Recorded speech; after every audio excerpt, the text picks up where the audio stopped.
नमस्कार दोस्तों, हमारे चैनल पर आपका स्वागत है। दोस्तों, यदि आपको पता चल जाए कि आप अगला जन्म किस योनि में लेने वाले हैं तो क्या होगा? क्या सोचा है आपने कभी कि अगले जन्म में आप क्या बनने वाले हैं? ये आपको अभी पता चल जाए। कुत्ता, बिल्ली, गाय, भैंस, क्या बनेंगे आप?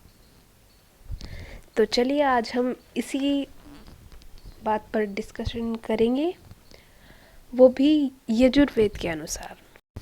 अगर आपने चैनल को अभी तक सब्सक्राइब नहीं किया है तो प्लीज़ चैनल को सब्सक्राइब करें और बेल आइकन को भी ऑल पर प्रेस कर दें, ताकि भविष्य में भी जब हम ऐसे अच्छे अच्छे वीडियोस आपके लिए लाते रहें और आपका ज्ञान वृद्धि होता है। चलिए अब वीडियो का जो टॉपिक है उस पर चर्चा शुरू करते हैं। तो दोस्तों, क्या होता है यदि हमारे 50% जीवन में पुण्य कर्म हैं और 50% पाप हैं? समझ रहे हैं आप? अगर हमने अपने पूरे जीवन काल में 50% काम अच्छे किए हैं, पुण्य वाले किए हैं, और 50% गलत काम, बुरे काम किए हैं, दूसरों को दुखी करने के या कुछ भी बुरे काम किए हैं, उनकी जो प्रतिशत में अगर हम देखें तो वो 50% हैं दोनों। तो अगला जन्म आपको मनुष्य का मिल जाएगा।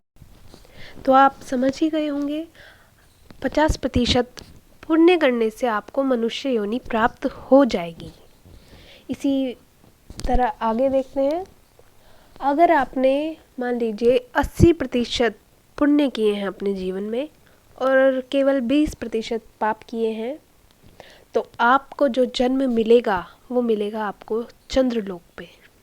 यहाँ पर चंद्रलोक का अर्थ चंद्रमा पर जन्म लेने से नहीं है। चंद्रलोक का अर्थ होता है बहुत ही अधिक आप सुख समृद्धि वाले घर में पैदा होंगे और आपको दुख बहुत कम मिलेगा।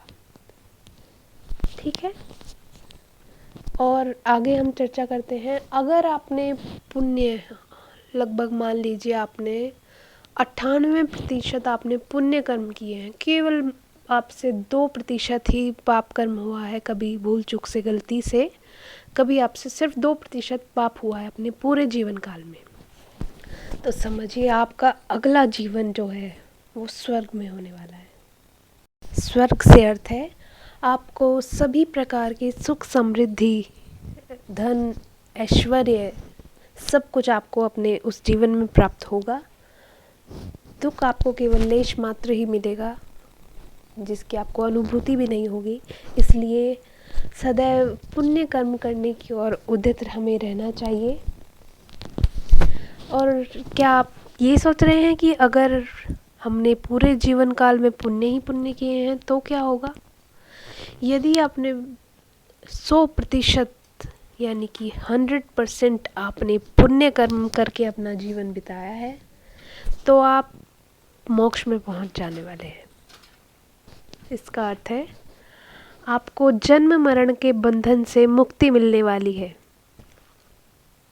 आपको फिर इस मृत्युलोक में जन्म लेने की आवश्यकता नहीं रह जाती है। आप ब्रह्म के पास चले जाते हैं, यानी कि मोक्ष में, और ये जीवन मरण का चक्र आपका यहीं समाप्त हो जाएगा जब आपके 100 के 100 पुण्य कर्म हो जाएंगे। तो चलिए इसी के साथ हम आज का ये विषय समाप्त करते हैं। आशा करते हैं आपको जानकारी अच्छी लगी होगी। अगर आपको वीडियो अच्छा लगा है तो प्लीज़ चैनल को सब्सक्राइब ज़रूर करें, लाइक, कमेंट, शेयर ज़रूर करें। चलिए इसी के साथ हम विदा लेते हैं। नमस्ते। सत्य सनातन वैदिक धर्म की जय।